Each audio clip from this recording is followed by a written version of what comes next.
Bonjour! Aujourd'hui, on a vu le cœur en braille. En juin, je passe le concours au Conservatoire national supérieur. Mon rêve viendrait. Le cœur en braille raconte l'histoire de deux jeunes, Marie et Victor. Va falloir que j'en parle à tes parents. Il faut que je finisse l'année. J'ai pas le choix. Victor, avec toi, on n'est jamais déçu. Zéro. Marie est une jeune passionnée du violoncelle qui a aussi des problèmes de vision. Et Victor, un jeune garçon qui n'est pas très bon à l'école.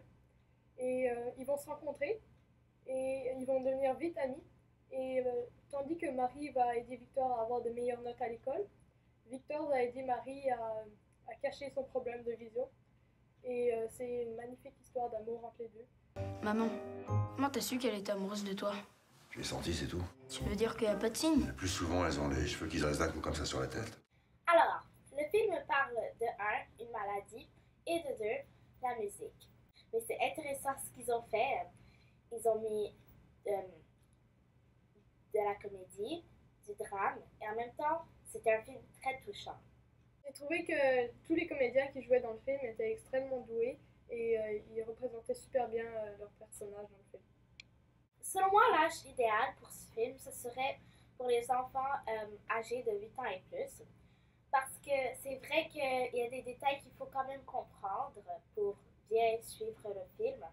Une chose que j'ai appris, c'est que l'actrice, la comédienne qui prend le rôle de Marie, elle ne savait pas comment jouer le violoncelle, elle jouait le violon. Alors, un mois avant le tournage, elle a dû apprendre comment jouer le violoncelle.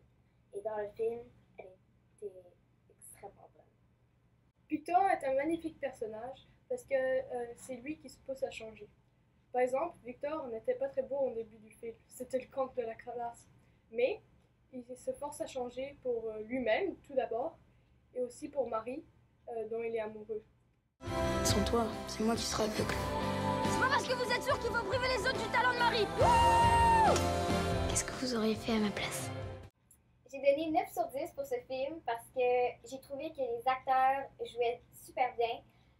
La scène finale était aussi extraordinaire et j'ai trouvé que ce film-là était une super combinaison entre humour et drame.